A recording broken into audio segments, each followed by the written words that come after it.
Hello मेरे प्यारे students, क्या हाल चाल। हमें उम्मीद है आप सब स्वस्थ होंगी, मस्त होंगी और आप सबकी तैयारी एकदम शानदार तरीके से चल रही होगी। तो स्वागत है एक बार फिर से बहुत ही शानदार जबरदस्त UP-SSC फीमेल हेल्थ वर्कर के नर्सिंग क्लास में मिडवाइफरी को लेकर एक बार फिर हाजिर हैं लेक्चर नंबर 76 के साथ। टॉप 30 क्वेश्चन करेंगे एकदम बेहतरीन तरीके से, गर्दा उड़ाने वाले हैं टॉप 30 क्वेश्चन का एकदम शानदार तरीके से। तो आइए सेशन की शुरुआत करते हैं एकदम ज़बरदस्त तरीके से। यदि आप UP बिहार या किसी भी स्टेट की तैयारी कर रहे हैं तो आपके लिए सेशन शानदार होने वाला है। तो आइए मिडवाइफरी का करते हैं पोस्टमार्टम एकदम शानदार तरीके से। टॉप 30 क्वेश्चन करेंगे, इन 30 क्वेश्चन के आंसर देने की कोशिश कीजिएगा और लास्ट में कमेंट में हमें ज़रूर बताएगा कि आपके कितने क्वेश्चन सही हुए। तो आइए देखते हैं फर्स्ट क्वेश्चन क्या कहता है। कह रहा फर्स्ट क्वेश्चन कि गर्भावस्था में पायरिया सबसे अधिक किस तिमाही में होता है। पहली तिमाही क्योंकि प्रतिरक्षा प्रणाली में प्रारंभिक बदलाव होते हैं, या दूसरी तिमाही क्योंकि मूत्र मार्ग का फैलाव बढ़ता है और मूत्र प्रवाह धीमा हो जाता है, या तीसरी तिमाही क्योंकि भ्रूण का दबाव मूत्राशय पर अधिक होता है, या प्रसवोत्तर क्योंकि संक्रमण की संभावना अधिक हो जाती है। तो हमारा राइट आंसर क्या हो जाएगा कि गर्भावस्था में पायरिया का सबसे अधिक तिमाही किस तिमाही में होता है। तो सबसे अधिक पायरिया किस तिमाही में होता है, तो राइट आंसर है ऑप्शन नंबर बी, दूसरी तिमाही क्योंकि मूत्र मार्ग का फैलाव बढ़ता है और मूत्र प्रवाह क्या होता है, धीमा हो जाता है। तो बढ़ते हैं आगे। तो देखिए अगला क्वेश्चन क्या कह रहा है। तो अगला क्वेश्चन कह रहा है कि नवजात में कैपुट सक्सेडेनम किसका संकेत है। तो कैपुट सक्सेडेनम किसका संकेत है। हड्डी का फ्रैक्चर या जन्म के समय असामान्यता को नहीं दर्शाता, या ब्रेन हेमरेज या गंभीर स्थिति है पर कैपट उससे संबंधित नहीं है, या सिर पर नरम सूजन जो जन्म के तुरंत बाद चली जाती है, या फेफड़ों की परिपक्वता यह कैपुट से संबंधित नहीं है। तो कह रहा नवजात में कैपुट सक्सेडेनम किसका संकेत है। तो कैपुट सक्सेडेनम किसका संकेत है, तो हमारा राइट आंसर होगा ऑप्शन नंबर सी, सिर पर नरम सूजन जो जन्म के तुरंत बाद चली जाती है।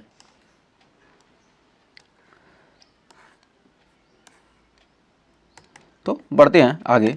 तो अगला क्वेश्चन देखिए क्या कर रहा है। गर्भ निरोधक डीपो प्रोवेरा किस प्रकार की विधि है। गर्भाशय में लगाया जाने वाला यंत्र यह IUD होता है, या मौखिक हार्मोनल गोली या दैनिक उपयोग वाली होती है, या इंजेक्टेबल प्रोजेस्टेरॉन आधारित गर्भ निरोधक, या कंडोम या बैरियर विधि है।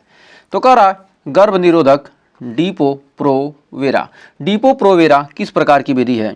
तो हमारा जो डीपो प्रोवेरा है इंजेक्टेबल प्रोजेस्टेरॉन आधारित गर्भ निरोधक है। तो क्या इंजेक्टेबल प्रोजेस्टेरॉन आधारित गर्भ निरोधक गोली है। नेक्स्ट कह रहा इक्लेम्सिया की पहचान क्या है। केवल उच्च रक्तचाप यह प्रीक्लेम्सिया का लक्षण है। गर्भावस्था में मूर्छा और झटके आना, या तेज बुखार और शरीर में दर्द, या यह संक्रमण का संकेत हो सकता है, या अधिक रक्तस्राव या प्रसवोत्तर समस्या है। तो कह रहा इक्लेम्सिया की पहचान क्या है। तो इक्लेम्सिया की पहचान क्या है। तो इक्लेम्सिया की पहचान है गर्भावस्था में मूर्छा और झटके आना। तो बढ़ते हैं आगे। कह रहा शिशु के जन्म के समय अपगार स्कोर का प्रयोग कब किया जाता है। जन्म के समय और 5 मिनट बाद, या केवल जन्म के 24 घंटे बाद, या केवल प्रसव से पहले, या जब नवजात बीमार हो। तो कह रहा शिशु के जन्म के समय अपगार स्कोर का प्रयोग कब किया जाता है। तो शिशु के जन्म के समय अपगार स्कोर का प्रयोग कब किया जाता है। तो जन्म के 1 के समय और 5 मिनट बाद। तो हमारा right answer option number A हो जाएगा।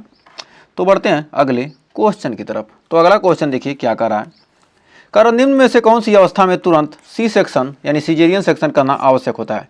ब्रीच प्रेजेंटेशन यानी यह इलेक्टिव हो सकता है, या ट्रांसवर्स लाई विथ लेबर यानी भ्रूण का आड़ा होना संकेत है सर्जरी का, या मिड प्रीक्लेम्सिया यह दवा से नियंत्रित हो सकता है, या ओवरड्यू प्रेगनेंसी इसमें पहले निगरानी की जाती है। तो कह रहा है निम्न में से कौन सी अवस्था तुरंत सी सेक्शन करना आवश्यक होता है। तो हमारा हो जाएगा ट्रांसवर्स लाई विथ लेबर, भ्रूण का आड़ा होना संकेत है सर्जरी का। तो उम्मीद है यहाँ तक कोई डाउट नहीं होगा। तो बढ़ते हैं आगे।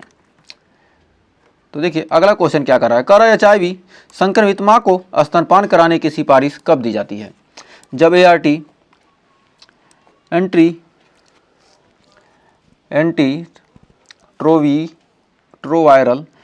एंटीट्रोवायरल थेरेपी नहीं चल रही हो, या केवल डिब्बा बंद दूध उपलब्ध हो, या जब माँ ART ले रही हो अनन्य स्तनपान कराया जाए, या HIV का कोई संबंध नहीं स्तनपान से।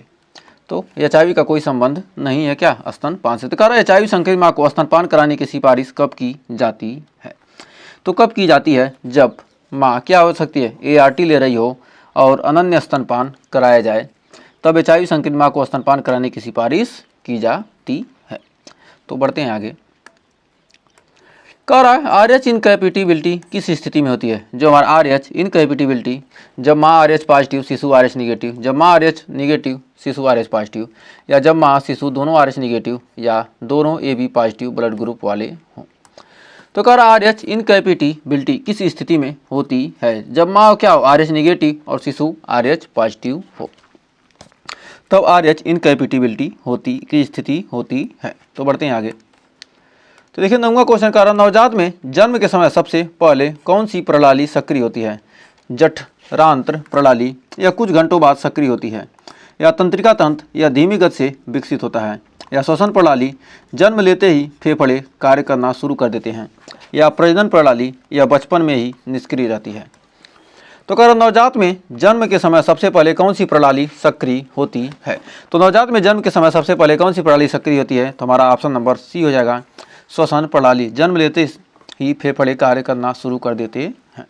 नेक्स्ट कह रहा ऑक्सीटोसिन का मुख्य प्रभाव क्या है? रक्तचाप बढ़ाता है, गर्भाशय संकुचन को उत्तेजित करता है, या स्तन में दूध का उत्पादन बढ़ाता है, या मांसपेशियों में तनाव उत्पन्न करता है। तो कह रहा ऑक्सीटोसिन का मुख्य प्रभाव क्या होता है? तो ऑक्सीटोसिन का मुख्य प्रभाव होता है यह गर्भाशय संकुचन को उत्तेजित करता है। तो बढ़ते हैं आगे। तो कह रहा अगला क्वेश्चन कि एक सामान्य गर्भावस्था में गर्भाशय की ऊंचाई 36 सप्ताह पर कहाँ तक पहुँचती है? नाभि के नीचे, या लगभग 20 सप्ताह पर होता है, या नाभि के स्तर पर, या लगभग 24 सप्ताह पर होता है, या फीटो स्टर्नमम के नीचे 36 सप्ताह पर यही सामान्य स्थिति होती है, या फुफ्फुसाए छोर पर, या असामान्य रूप से अधिक बढ़ने पर होता है। तो कह रहा एक सामान्य गर्भावस्था में जो गर्भाशय है यानी यूटेरस की ऊंचाई 36 सप्ताह पर कहाँ तक पहुँचती है? तो कह रहा इक्सी फिस्टर्नम के नीचे यानी 36 सप्ताह पर यही सामान्य स्थिति होती है, इक्सी फिस्टर्नम के नीचे। तो उम्मीद है यहाँ तक कोई डाउट नहीं होगा। तो बढ़ते हैं आगे। तो अगला क्वेश्चन कर रहा है IUD यानी कॉपर टी को लगाने के बाद निम्न में से कौन सी प्रतिक्रिया सामान्य है? पेशाब में जलन, यह संक्रमण का संकेत हो सकता है, भारी मासिक धर्म का बहाव, या उल्टी और जी मिचलाना, या ये हार्मोनल गोलियों में होता है, या त्वचा पर चकत्ते, या एक एलर्जी में होता है। तो कह रहा IUD यानी कॉपर टी को लगाने के बाद निम्न में से कौन सी प्रतिक्रिया सामान्य हो जाती है? तो हमारा राइट आंसर 12 का हो जाएगा भारी मासिक धर्म का बहाव। तो भारी मासिक धर्म का बहाव होता है कब? IUD यानी कॉपर टी लगाने के बाद। नेक्स्ट कह रहा गर्भावस्था में फोलिक एसिड की कमी से किस दोष की संभावना बढ़ती है?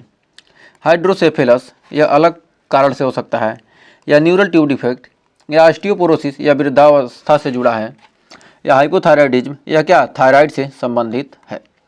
जो हाइपोथायराइड में क्या थायराइड संबंधित। तो कह रहा गर्भावस्था में फोलिक एसिड की कमी किस दोष की संभावना है? तो हमारा किस दोष का है? हमारा राइट आंसर हो जाएगा न्यूरल ट्यूब डिफेक्ट। तो हाइड्रोसेफेलस क्या यह अलग कारण से होता है, और जो ऑस्टियोपोरोसिस है क्या यह वृद्धावस्था से जुड़ा है, और जो हाइपोथायराइड में क्या यह थायराइड से संबंधित बीमारी है। तो बढ़ते हैं आगे। तो देखिए अगला क्वेश्चन कर रहा है क्विकनिंग शब्द किसका संकेत करता है? किसको संकेत कर रहा है जो क्विकनिंग है? भ्रूण की धड़कन सुनाई देना। भ्रूण की धड़कन सुनाई देने का मतलब क्या? यह डॉपलर से होता है। भ्रूण की धड़कन किसके द्वारा सुनाई देती है? हमें डॉपलर प्रभाव के कारण। और गर्भाशय का खिंचाव कर रहा है। फिर कह रहा पहली बार भ्रूण की हलचल महसूस होना, या प्रसव का आरंभ होना। तो कह रहा क्विकनिंग शब्द का संकेत किसके लिए है? तो क्विकनिंग का मतलब होता है कि पहली बार क्या हो रहा है, भ्रूण की हलचल महसूस हो रही है। और भ्रूण की धड़कन सुनाई देना यह क्या है, डॉपलर प्रभाव के कारण होता है। तो उम्मीद है आपको सेशन पसंद आ रहा है। सेशन पसंद आ रहा तो थोड़ा सा लाइक कर दीजिए और वीडियो को अभी तक शेयर नहीं किया तो 2-4-5 लोगों के पास शेयर कर दीजिए। आपके पास जो भी ग्रुप है ग्रुप में शेयर कर दीजिए और चैनल को अभी तक सब्सक्राइब नहीं किया तो सब्सक्राइब पहले कर लीजिए। तो आइए बढ़ते हैं आगे। कारण नियोनेटल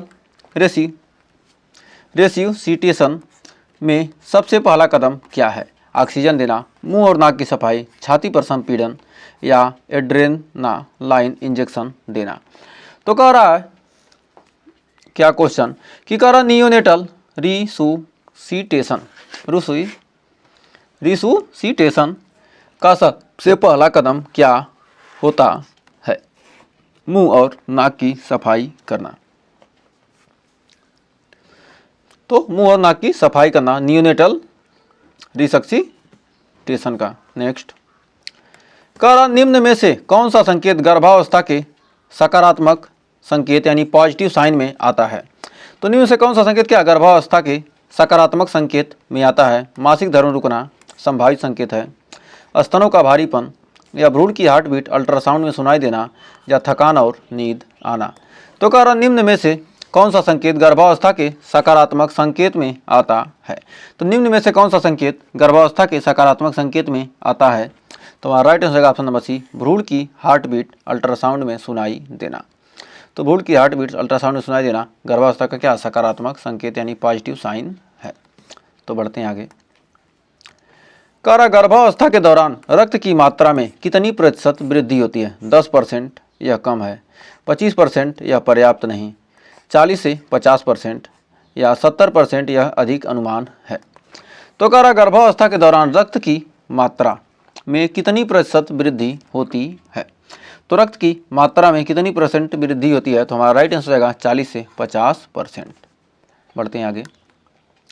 कह रहा कंगारू मदर केयर यानी KMC का उद्देश्य क्या है, माँ को विश्राम देना, नवजात को टीका देना या नवजात को त्वचा से त्वचा संपर्क और उष्मा देना या दूध निकालने की प्रक्रिया। तो कह रहा कंगारू मदर केयर यानी KMC का उद्देश्य क्या है। तो कंगारू मदर केयर का उद्देश्य है ही नवजात को त्वचा से त्वचा संपर्क और उष्मा देना। तो बढ़ते हैं आगे। कह रहा प्रेगनेंसी में हीमोग्लोबिन का न्यूनतम सामान्य स्तर कितना होना चाहिए, 7 ग्राम पर DL या एनीमिया है, या 9 ग्राम पर DL कम माना जाता है, या 11 ग्राम पर DL या 13.5 ग्राम पर DL या पुरुषों के लिए समान होता है। तो कह रहा क्या है, प्रेगनेंसी में हीमोग्लोबिन का न्यूनतम सामान्य स्तर कितना होना चाहिए।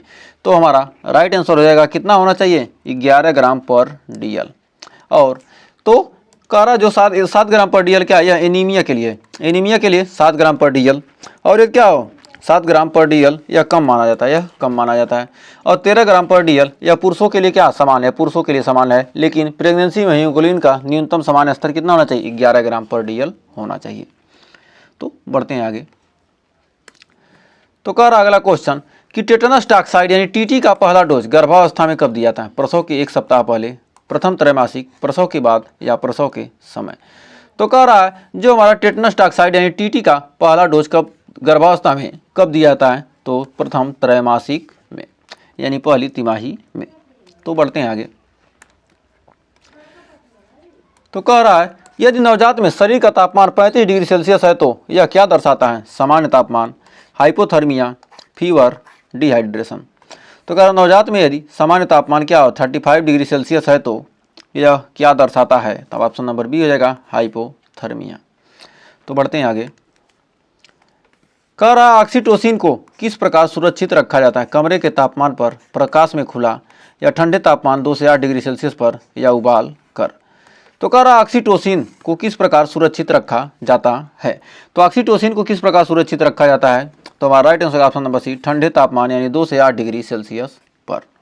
नेक्स्ट कह रहा ग्रेविडा 3 पैरा 2 एबॉर्शन 0 का अर्थ क्या है, 3 बार गर्भवती, 2 जीवित संतान, कोई गर्भपात नहीं, या 3 बच्चे 1 गर्भपात, या 2 गर्भावस्था 3 जीवित संतान, या 3 गर्भपात।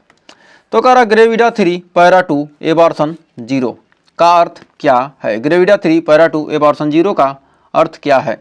तो हमारा right answer option number A, 3 बार गर्भवती, 2 जीवित संतान और कोई गर्भपात नहीं।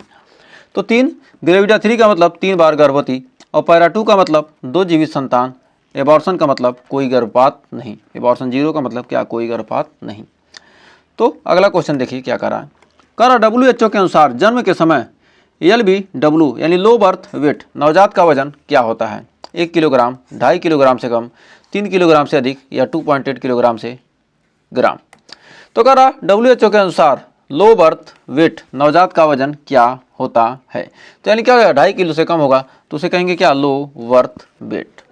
नेक्स्ट कह रहा अगला क्वेश्चन कि विटामिन के नवजात को क्यों दिया जाता है? संक्रमण से बचाव, जॉन्डिस से बचाव, रक्तस्राव की रोकथाम या वजन बढ़ाने के लिए। जो हमारा विटामिन के है नवजात को क्यों दिया जाता है? जो हमारा नवजात शिशु है उसको विटामिन के देते क्यों हैं? तो किस लिए देते हैं? रक्तस्राव की रोकथाम के लिए, यानी ऑप्शन नंबर सी हो जाएगा हमारा राइट।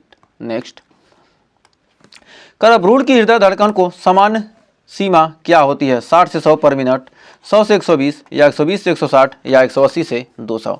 तो जो हमारा भ्रूण है, भ्रूण की हृदय धड़कन सामान्य सीमा कितनी होती है? 120 to 160 पर मिनट। तो बढ़ते हैं आगे। तो अगला क्वेश्चन कह रहा निम्नलिखित में से कौन सी बैरियर मेथड है? गर्भ निरोधक गोली, कॉन्डोम, IUCD या नसबंदी। तो इसमें क्या कर रहा है? बैरियर मेथड है। तो बैरियर मेथड हमारा ऑप्शन नंबर बी हो जाएगा, कॉन्डोम। तो बढ़ते हैं आगे। नेक्स्ट तो अगला क्वेश्चन देखिए क्या कह रहा है। सेशन पसंद आया तो लाइक शेयर करते रहिए। कह रहा है पोस्टमार्टम हेमरेज यानी PPH की मुख्य कारण क्या है? भ्रूण की अधिक वृद्धि, गर्भाशय का टोन न होना यानी एटॉनी, या माँ का डिहाइड्रेशन या IUCD का प्रयोग। तो कह रहा पोस्टमार्टम हेमरेज PPH की मुख्य कारण क्या है? तो PPH का मुख्य कारण है गर्भाशय का टोन न होना, यानी ऑप्शन नंबर बी हो जाएगा राइट। तो गर्भाशय का टोन न होना है यानी एटॉनी। तो बढ़ते हैं आगे। कह रहा है गर्भावस्था में के दौरान प्रोटीन की आवश्यकता प्रतिदिन कितनी बढ़ जाती है? 5 ग्राम, 10 ग्राम, 20 ग्राम, 30 ग्राम। तो कह रहा गर्भावस्था के दौरान प्रोटीन की प्रतिदिन की आवश्यकता कितनी बढ़ जाती है? तो गर्भावस्था के दौरान प्रतिदिन प्रोटीन की आवश्यकता कितना, 10 ग्राम बढ़ जाता है। तो बढ़ते हैं आज के लास्ट क्वेश्चन की तरफ। तो कह रहा है which of the following is the most reliable method for confirming pregnancy. Pregnancy को कन्फर्म करने की सबसे रिलायबल, सबसे महत्वपूर्ण विधि कौन सी है? तो एमनोहेरिया यानी रजोनी वृत्त, या मॉर्निंग सिकनेस, या यूरिन प्रेगनेंसी टेस्ट, या अल्ट्रासोनोग्राफी शोइंग जेस्टेशनल सैक। तो हमारा कह रहा है कि which of the following most reliable method of confirming pregnancy को कन्फर्म करने के लिए सबसे महत्वपूर्ण उपाय कौन सा है? तो हमारा अल्ट्रासोनोग्राफी शोइंग गेस्टेशनल सैक। तो उम्मीद है यहाँ तक आपको कोई डाउट नहीं होगा। तो 30 क्वेश्चन हमने किए हैं, 30 क्वेश्चन आपको अच्छे से क्लियर हो गए होंगे। तो 30 क्वेश्चन में आपने कितने क्वेश्चन राइट किए हमें कमेंट बॉक्स में ज़रूर दीजिएगा। यदि आप क्या करना चाहते हैं, सिलेक्शन लेना चाहती हैं, तो आप कम से कम एक काम तो करते रहिए। और सेशन पसंद आए तो सेशन को लाइक कीजिए, शेयर कीजिए, क्योंकि हम देखिए जब भी आपको क्लास देते हैं आपका कम से कम समय में और आपका समय न बर्बाद किया जाए उसको ध्यान में रखकर आपको सारे क्वेश्चन कराए जाते हैं। तो पसंद आया तो अच्छा कमेंट, नहीं पसंद आया तो उसके लिए भी कमेंट कर सकते हैं। लाइक कीजिए, शेयर कीजिए, आपके लिए हर चीज़ खुला है। आपको जो चाहिए वो मिलेगा, जिस टॉपिक पर वीडियो चाहिए उस पर भी मिलेगा। लेकिन चैनल को पहले क्या करना पड़ेगा, सब्सक्राइब। तो सब्सक्राइब कर लेंगे तो आपको हर वीडियो की नोटिफिकेशन टाइम से मिलती रहेगी और शानदार तरीके से 1 से 2, 2 से 3, कम मैक्सिमम 3 वीडियो आपको क्या होती है पर डे मिलती है। मैक्सिमम 3 वीडियो, किसी दिन 1 वीडियो, किसी दिन दो वीडियो। तो समय के ऊपर निर्भर करता है। कंटेंट तैयार हो जाता है तो आपको 2 वीडियो मिल जाती है, किसी दिन ज़्यादा कंटेंट तैयार हो गया तो 3 वीडियो। तो क्या कंटेंट जितना ही ज़्यादा तैयार होता है उतना ही आपको ज़्यादा से ज़्यादा क्वेश्चन दिए जाने की कोशिश की जाती है, क्योंकि इसको टाइपिंग करना, क्वेश्चन को ढूंढना, टाइपिंग करना समय लगता ही है। तो आप जिस दिन इस मेहनत को समझ जाएंगे 15 मिनट का वीडियो आपको बहुत अच्छा लगेगा। लेकिन आप नहीं समझते हैं कि क्या कितनी मेहनत के साथ ये वीडियो बनती है। जब आप एक बार समझ जाएंगे, मेहनत एक बार करेंगे तो आपको शानदार तरीके से पता चल ही जाएगा। तो आज के लिए बस इतना ही। मिलेंगे नेक्स्ट वीडियो में कुछ और क्वेश्चन के साथ, कुछ और टॉपिक के साथ। तब तक के लिए टेक केयर।